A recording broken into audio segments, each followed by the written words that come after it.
अस्सलाम वालेकुम। आज हम लोग स्टार्ट कर रहे हैं अपना पहला टॉपिक जो कि है मैट्रिसेस।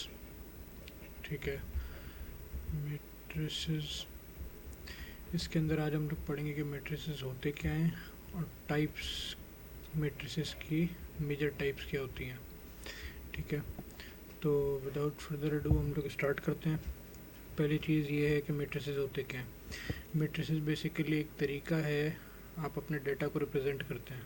जिस तरीके से आपके पास टेबल फॉर्म होती है या आपके पास ग्रुप फॉर्म होती है डेटा को रिप्रेजेंट करने की, या ग्राफिकल फॉर्म होती है, इसी तरीके से डेटा को रिप्रेजेंट करने के लिए आपके पास मैट्रिसेस होते हैं। मैट्रिसेस टाइप्स जो होती हैं मैट्रिसेस के अंदर बहुत सारी होती हैं। ठीक है, तो अच्छा, मैट्रिसेस के अंदर एक टाइप होती है वेक्टर्स की। वेक्टर्स किस टाइप के मैट्रिसेस होते हैं? ठीक है, वेक्टर्स बेसिकली वो मैट्रिसेस होते हैं जिसके अंदर सिर्फ एक कॉलम या एक रो हो। यानी कि अगर हम लोग वेक्टर्स की बात करें तो वेक्टर्स के अंदर आपके पास आता है रो वेक्टर और आता है कॉलम वेक्टर। ठीक है, कॉलम वेक्टर ये बेसिकली वो मैट्रिसेस हैं जिनके अंदर रो वेक्टर का मतलब है कि सिर्फ एक रो है। ठीक है, 1 multiplied by number of columns N. किस तरीके से आप इसको इस तरीके से लिखेंगे, A1, A2, A3, A4 और dot dot dot dot dot AN। ठीक है, फिर कॉलम वेक्टर की बात करें तो कॉलम वेक्टर के अंदर बेसिकली आपके पास एक कॉलम होता है और m नंबर ऑफ रोज होती हैं। ठीक है, जो तरीक़ेकार होता है वेक्टर को डिफ़ाइन करने का, वेक्टर की डायमेंशन डिफ़ाइन करने का, वो m इंटू n होता है। वो भी मैं आपको बताता हूँ कि उससे उसका क्या मतलब है। अच्छा, कॉलम वेक्टर के अंदर एक कॉलम होता है आपके पास और बाकी रोज़ होती हैं, A1, A2, A3 और सो ऑन करते करते AM। यहाँ पे m होगा। अच्छा जी, हम बात कर रहे थे कि डायमेंशंस को डिफ़ाइन करने के लिए हम लोग m इंटू एन लिखते हैं। m इंटू एन का मतलब ये होता है कि आपके पास m नंबर ऑफ़ रोज़ हैं और n नंबर ऑफ़ कॉलम्स हैं। क्या मतलब, अगर मैं लिखता हूँ A B C D E F, अगर मेरे पास ये एक मैट्रिक्स है तो इस मैट्रिक्स के अंदर m जो है वो नंबर ऑफ़ रोज़ होती हैं और n जो होता है वो नंबर ऑफ़ कॉलम्स होते हैं। ठीक है, तो नंबर ऑफ़ रोज़ आपके पास कितनी है, 2, और नंबर ऑफ़ कॉलम्स कितने हैं आपके पास, 3। तो अगर हम इसकी डायमेंशन m इंटू एन के रिस्पेक्ट से लिखना चाहें तो वो हमारे पास हो जाएगी 2 इंटू 3। यानी कि ये मैट्रिक्स जो है ये आपके पास 2/3 का मैट्रिक्स है। अच्छा, फिर क्या होता है आपके पास कि इसको 2 मिनट जरा साइड पे कर दें। अच्छा जी, पहले दो टाइप्स हमने पढ़ लिए मैट्रिसेस के। ठीक है, रो मैट्रिक्स और कॉलम मैट्रिक्स। ठीक है, उसके बाद फिर आपको बताता है स्क्वायर मैट्रिक्स। स्क्वायर मैट्रिक्स क्या होता है? स्क्वायर मैट्रिक्स नाम से ही पता चल रहा है जिसके अंदर नंबर ऑफ़ रोज और नंबर ऑफ़ कॉलम्स सेम होंगे। स्क्वायर मैट्रिक्स वो मैट्रिक्स जिसके अंदर number of m and n same होंगे। अगर A B C D है तो इसके अंदर अगर मैं इसकी डायमेंशन लेना चाहूँ तो ये तो आपके पास आ गया m, ठीक है, जो कि है 2, और ये आपके पास आ गया n जो कि है 2। ठीक है, इसके ऊपर ही लिख देता हूँ मैं n जो कि है 2। ठीक है, और m इंटू एन आपके पास क्या हो गया, 2/2। तो स्क्वायर मैट्रिक्स के अंदर ये चीज़ नोट करिएगा, मैं ज़रा कलर चेंज करके लिखूँ कि स्क्वायर मैट्रिक्स के अंदर आपके पास m is always is equals to n। ठीक है, m is always is equals to n, ये स्क्वायर मैट्रिक्स की प्रॉपर्टी है। फिर इसी के अंदर आपके पास आगे जाके आता है सिमेट्रिक मैट्रिक्स। सिमेट्रिक मैट्रिक्स क्या होता है कि 2 मिनट, सिमेट्रिक मैट्रिक्स मैं कलर चेंज कर लूँ, सिमेट्रिक मैट्रिक्स।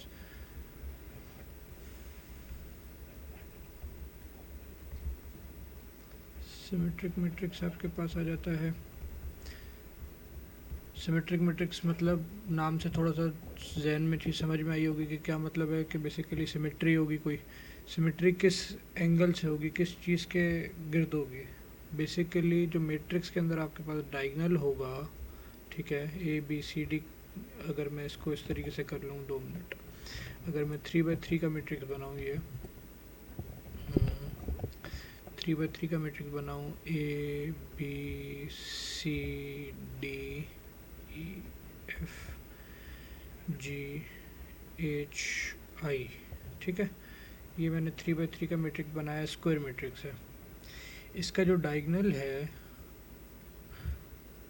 ये जो डायगोनल है, इस डायगोनल के लेफ़्ट और राइट आपको एलिमेंट्स इक्वल मिलेंगे। डी और बी इक्वल है, ठीक है, जी और सी इक्वल है, एच और एफ इक्वल है। ये अगर आपके पास प्रॉपर्टी है, ठीक है, मैं अगर आपके पास ये प्रॉपर्टी है कि आपके पास, अच्छा, ये जो आपके पास डेटा लिखा हुआ है A B C D E F G H, in particular A को जो है वो एलिमेंट्स कहते हैं, इनको एलिमेंट्स कहते हैं। मैट्रिक्सेस के अंदर जो है वो डाटा एलिमेंट्स के तौर पे रिप्रेजेंट होता है। तो आपके पास जो है वो एलिमेंट डी और एलिमेंट बी इक्वल है, सही है। अगर एलिमेंट जी और एलिमेंट सी इक्वल है, और एलिमेंट एच और एलिमेंट एफ इक्वल है, ठीक है, इक्वल का मतलब साइन भी सेम, मैग्नीट्यूड भी सेम, अगर तो ये प्रॉपर्टी पूरी हो रही है, सही है, तो ये आपके पास सिमेट्रिक मैट्रिक्स है, सिमेट्रिक मैट्रिक्स है, ठीक है। अच्छा, ज़रूरी नहीं है कि हर दफ़ा D is equal to B, G is equal to C, H is equal to F हो, ठीक है। यहाँ पे हमने जो केस देखा है उसके अंदर इस तरीके से है कि इसके ऑपोजिट जो एलिमेंट है वो बी है, लेकिन कोई मैट्रिक्स आ जाए जिसके अंदर आपके पास एलिमेंट्स की अरेंजमेंट थोड़ी सी डिफरेंट हो, ए ई इस तरीके से कुछ हो, कोई कोई और अरेंजमेंट हो इसके अलावा, तो उसके अंदर उसके अपोजिट एलिमेंट देखेंगे आप। अच्छा, वो भी मैं बताता हूँ आपको कि वो किस तरीके से देखते हैं। बेसिकली एलिमेंट कौन सा किसके इक्वल होगा वो भी देखना मैं आपको दिखाता हूँ, ठीक है। फिर इसके अंदर दूसरी चीज़ आपके पास आ जाती है, सी की चीज़ है, सिमेट्रिक की एक टाइप, फर्दर टाइप है, उसको कहते हैं स्क्यू सिमेट्रिक, उसको कहते हैं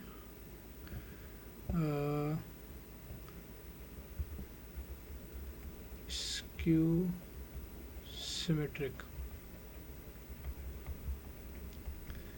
स्क्यू सिमेट्रिक में बेसिकली क्या होता है कि आपके पास एलिमेंट्स हैं, ठीक है, 3x3 का एलिमेंट ले लेते हैं हम लोग,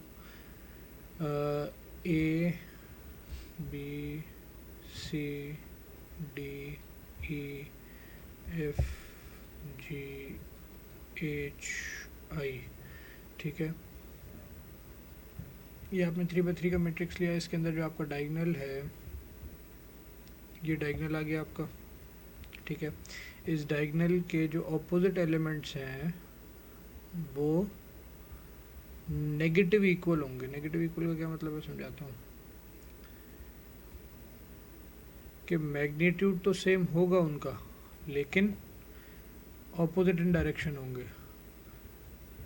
क्या मतलब है, मतलब ये कि आपके पास d is equals to minus B होगा, ठीक है, g is equals to minus C होगा, और h is equals to minus F होगा। ये प्रॉपर्टीज़ अगर हैं, ठीक है, डायगोनल के रिस्पेक्ट से, तो आपके पास ये स्क्यू सिमेट्रिक कहलाएगा, ठीक है, स्क्यू सिमेट्रिक। फिर दूसरी चीज़ आपके पास क्या आती है, अच्छा, अगर हम लोग सारे एलिमेंट्स को एक ही टर्म्स में ले लें, अगर इनको पोजीशन डिफाइन करते हैं, अगर हम लोग एलिमेंट्स की बात करें मैट्रिक्स के अंदर, ठीक है, एलिमेंट्स बेसिकली एक जैसे कोऑर्डिनेट्स होते हैं उस तरीके से जो एलिमेंट्स के भी कोऑर्डिनेट्स होते हैं। अगर हम बात करें एलिमेंट्स के अंदर तो मैं 3x3 के अंदर ये बना लेता हूँ 1 2 3, ठीक है। ये आपके पास फर्स्ट कॉलम, ये आपके पास सेकंड कॉलम, ये आपके पास थर्ड कॉलम, ठीक है। ये आपके पास फर्स्ट रो, ये आपके पास सेकंड रो, ये आपके पास थर्ड रो। आपके पास जो मैट्रिक्स का क्या कहते हैं m×n है, m×n है वो 3x3 है, ठीक है, स्क्वायर मैट्रिक्स है 3x3। अब अगर हम बात करें, मैं कलर चेंज कर लेता हूँ यहाँ पे। अब अगर हम बात करें क्या कहते हैं मैट्रिक्स की, यहाँ पे सपोज करें अगर इसको पोजीशन देनी हो, इस पर्टिकुलर ब्लॉक को कोई पोजीशन देनी हो, तो ब्लॉक क्या पोजीशन लेगा, वो पोजीशन लेगा 1:1 की रो और कॉलम। फर्स्ट रो में फर्स्ट कॉलम की पोजीशन है, ठीक है। फिर इसकी पोजीशन हो जाएगी first row second column, first row second column. ये हो जाएगा फर्स्ट रो थर्ड कॉलम। इसी तरीके से ये वाली जो पोजीशन हो जाएगी, ये हो जाएगी second row first column, second row second column, second row third column. यहाँ पे अगर देखें तो हो जाएगा third row first column, third row second column, third row third column, ठीक है। अच्छा, अब अगर मैं एलिमेंट्स को डिफ़ाइन करना चाहूँ तो अब मैंने सबको पोजीशन दे दी 1 1 1 2 1 3 1 2 1 2 2 2 3 3 1 3 2 3 3। तो अगर मैं इन सबको एक ही टर्म्स में लिखना शुरू कर दूँ कि वेरिएबल ए, 2 मिनट कलर में चेंज करूँ, वेरिएबल ए, ठीक है, वेरिएबल ए जिसकी पोजीशन है 1 1, सही है, first row first column. Variable A जो कि एग्जिस्ट कर रहा है एट पोजीशन 1 2, 1 2 का मतलब फर्स्ट रो सेकंड कॉलम, 1 3 का मतलब है फर्स्ट रो थर्ड कॉलम। इसी तरीके से यहाँ पे एलिमेंट A21 का क्या मतलब है, second row first column. A22 का क्या मतलब है, second row second column. A23 का क्या मतलब है, second row third column. A31 and so on, इसी तरीके से, ठीक है। अच्छा, फिर क्या बेसिकली आगे समझाना क्या था आप लोगों को एलिमेंट स्क्यू सिमेट्रिक और उसका, कि बेसिकली आपको सिमेट्रिक के अंदर अगर हम लोग एलिमेंट को जनरल टर्म्स के अंदर लिखें तो ये आपके पास जो हैं ये कहलाते हैं नॉर्मल टर्म्स के अंदर आई, और ये कहलाते हैं जे, या इनको अगर एम और एन की टर्म्स में लें तो ये कहलाते हैं एम, ठीक है, और ये कहलाते हैं एन, ठीक है। तो आपके पास एलिमेंट जो पोजीशन वाइज लिखा जाता है वो लिखा जाता है AMN, ठीक है। तो अगर आपके पास लिखा हुआ है A21 तो 2 बेसिकली M को रिप्रेजेंट कर रहा है, M is the row and 1 is representing N जो कि है कॉलम, ठीक है। अच्छा, अब ये देखने के लिए कि सिमेट्रिक है या नहीं, सिमेट्रिक है या नहीं, आपको देखना ये होता है कि element MN is equals to element NM, ठीक है। क्या मतलब कि अगर मैं देख रहा हूँ कि एलिमेंट 2 1 है तो वो अगर इक्वल टू एलिमेंट 1 2 है, एलिमेंट 2 1 जो कि ये वाला है, अगर देखा जाए जो कि ये वाला एलिमेंट है, अगर वो इक्वल है एलिमेंट 1 2 के, मुझे यहाँ पे कलर चेंज करने दें थोड़ा सा, मैं कलर चेंज कर लूँ। एलिमेंट 2 1 जो है वो अगर इक्वल है एलिमेंट 1 2 के, एलिमेंट 2 1 ये रहा, सही है। अच्छा, और डायगोनल का है, डायगोनल को अगर देखें तो ये डायगोनल जा रहा, ठीक है, हमने पीछे पढ़ा कि ये रहा डायगोनल। अच्छा, डायगोनल का हमने बोला कि इस तरफ वाले दो एलिमेंट्स इक्वल होने चाहिए, ठीक है, तो ये सिमेट्रिक कहलाएगा। ठीक है। अच्छा जी अगर इसके हिसाब से देखा जाए तो 2 1 और 1 2, 2 1 और 1 2 अगर ये दोनों इक्वल हैं तो आपके पास सिमेट्रिक होगा, यानी कि ये वाली प्रॉपर्टी सारे एलिमेंट्स के ऊपर पूरी उतरनी चाहिए, यानी कि 2 1 और 1 2 इक्वल होंगे तो आपने कह दिया कि वो सिमेट्रिक है। नहीं, उसके लिए 3 1 1 3 भी इक्वल होने चाहिए, ठीक है, 3 1 और 1 3 भी इक्वल होने चाहिए। उसके लिए 3 2 और 2 3 भी इक्वल होने चाहिए, और बाकी डायगनल तो फिर लाए उसी पे कर रहा है, ठीक है। अच्छा इसी तरीके से स्क्यू सिमेट्रिक के अंदर ये और ये, यानी कि A M N is equal to A minus M N हो जाएगा, A minus M N minus A N M हो जाएगा, तो आपके पास वो स्क्यू सिमेट्रिक वाली प्रॉपर्टी हो जाएगी कि अगर आपके पास A21 is equal to minus A12 हो रहा है तो वो आपके पास स्क्यू सिमेट्रिक की प्रॉपर्टी हो गई, ठीक है। एलिमेंट्स को नंबरिंग देना और पोजीशन वाइज उनको क्या कहते हैं, इस पूरे सिस्टम के अंदर देखना कि कहाँ पे एग्जिस्ट कर रहा है उसकी पोजीशन वाइज, वो मैंने आपको समझा दिया, ठीक है। अब आ जाते हैं ट्रांसपोज के ऊपर। ट्रांसपोज बेसिकली क्या होता है? ट्रांसपोज बेसिकली एक ऐसा मैट्रिक्स होता है जिसके अंदर अगर हम बात करें transpose of a matrix, transpose of a matrix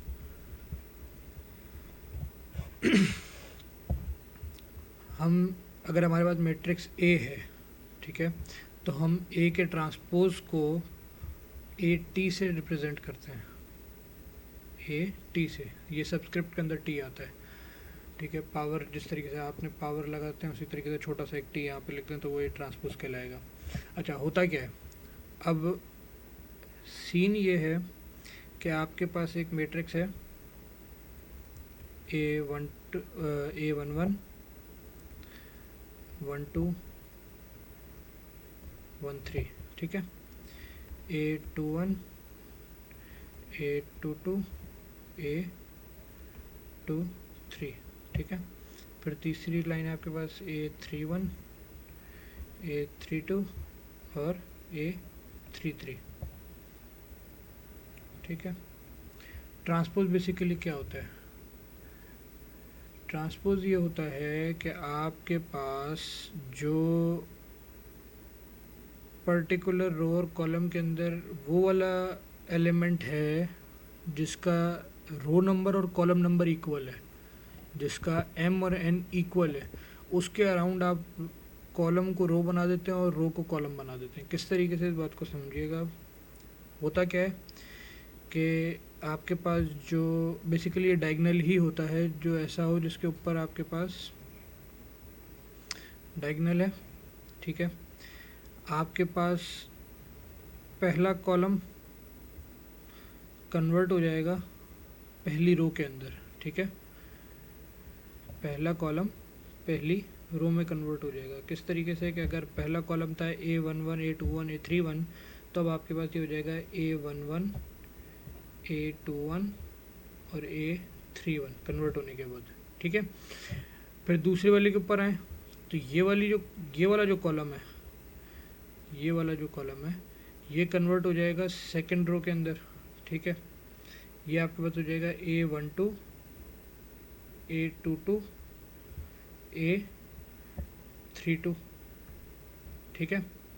फिर जो तीसरा कॉलम है वो कन्वर्ट हो जाएगा तीसरी रो के अंदर, A13 A23 A33।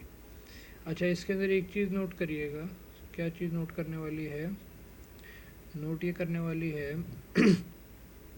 कि हमारे पास जो डायगोनल वाले एलिमेंट्स हैं उन्होंने अपनी पोजीशंस को मेंटेन किया है, उन्होंने अपनी पोजीशन को मेंटेन किया है। बाकी के जो एलिमेंट्स हैं उन्होंने अपनी पोजीशन को इन्वर्ट कर दिया, A21 1 2 की जगह पे चला गया और 1 2 2 1 की जगह पर आ गया, A13 3 1 की जगह पे चला गया और 3 1 1 3 की जगह पर आ गया, ठीक है। A23 जो है वो 3 2 की जगह पर आ गया और 3 2 जो है वो 2 3 की जगह पे चला गया, ठीक है। तो इस तरीके से आपने एलिमेंट्स को इन्वर्ट कर देना है बेसिकली। तो ये आपके पास कहलाता है ट्रांसपोज। अच्छा, इस चीज़ से ये ट्रांसपोज के थ्रू भी आप बता सकते हैं कि क्या आपके पास मैट्रिक्स जो है वो सिमेट्रिक है या नहीं। अगर तो आपके पास क्या कहते हैं, 2 मिनट कलर चेंज कर लूँगा। आपके पास मैट्रिक्स जो आपके पास गिवन था ए, और उसका जो ट्रांसपोज है ए सबस्क्रिप्ट टी, ठीक है, अगर तो वो दोनों इक्वल हैं, तो ये आपके पास कहलाएगा सिमेट्रिक मैट्रिक्स। सिमेट्रिक की एक ये भी निशानी है कि अगर मैट्रिक्स ए और मैट्रिक्स ए का ट्रांसपोज इक्वल हैं तो वो सिमेट्रिक मैट्रिक्स ही है, ठीक है। अच्छा, फिर आगे चलें तो आगे आपके पास आता है डायगोनल मैट्रिक्स, ठीक है। डायगोनल मैट्रिक्स क्या होता है? अब ये किस बला का नाम है? डायगोनल मैट्रिक्स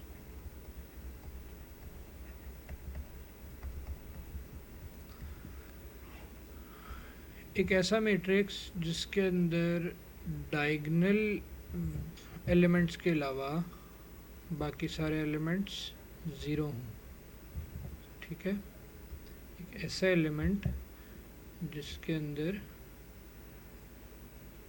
डायगोनल एलिमेंट्स के अलावा, अगर हम लोग कंसिडर कर रहे हैं 3x3 का मैट्रिक्स, मैं इसको इरेज कर दूँ 2 मिनट।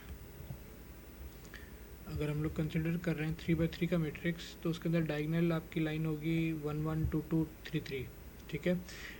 इन मैट्रिक्स के अलावा बाकी सारे एलिमेंट्स आपके पास ज़ीरो हों। सिर्फ जो वैल्यूज़ एग्जिस्ट करती हैं, जो नंबर्स एग्जिस्ट करते हैं, वो करते हैं डायगोनल के ऊपर। तो ये आपके पास कहलाएगा डायगोनल मैट्रिक्स, सिंपल सा डायगोनल मैट्रिक्स, ठीक है। ये डायगोनल मैट्रिक्स की डेफिनेशन हो गई। फिर आपके पास आ जाता है लोअर ट्रायंगल मैट्रिक्स, ठीक है। Lower triangle matrix, lower triangle matrix क्या होता है? अच्छा, नामों से थोड़ा सा जहन में रखें कि नाम जो है वो वैल्यूज़ जिनके ऊपर एग्जिस्ट कर रही हैं उनके हिसाब से दिया हुआ है। तो लोअर ट्रायंगल मैट्रिक्स का मतलब है कि एक ऐसा मैट्रिक्स जिसके अंदर मैट्रिसेस के डायगोनल के नीचे के वाले पार्ट के अंदर वैल्यूज़ एग्जिस्ट कर रही हैं। ये आपके पास डायगोनल है ए 1 1 2 2 3 3, ठीक है।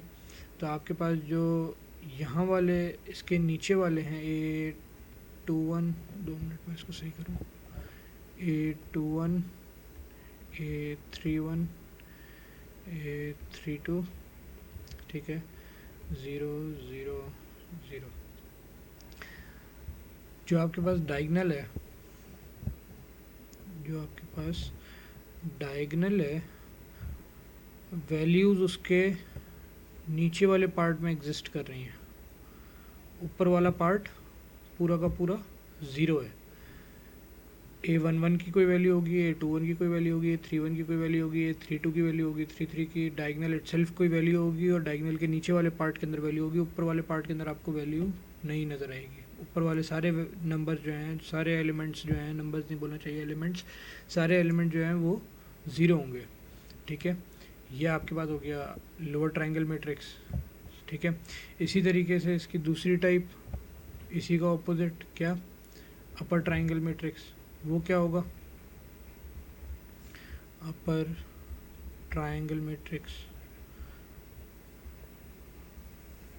बिल्कुल अभी तक आपने सोच लिया होगा कि इसका उल्टा होना चाहिए, तो बिल्कुल ऐसा ही है कि इसका उल्टा होगा।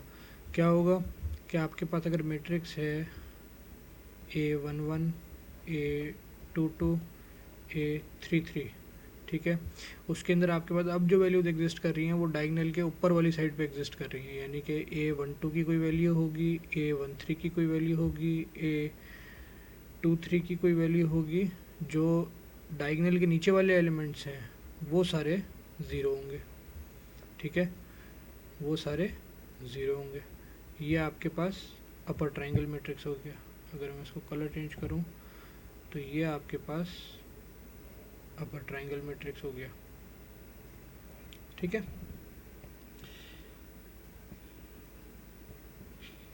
अच्छा, ये हमने अभी तक जो पढ़े हैं ये पढ़ी हैं टाइप्स ऑफ मैट्रिसेस। ठीक है। अगली इंशाल्लाह लेक्चर के अंदर जो है वो हम इन टाइप्स को यूज़ करते हुए किस तरीके से मैट्रिसेस और मैट्रिसेस के थ्रू हम लोग अलजेब्रिक इक्वेशन सॉल्व करेंगे, वो इंशाल्लाह अगले लेक्चर में करेंगे। तो आज के लिए इतना ही। मुलाकात होती है इंशाल्लाह जल्द।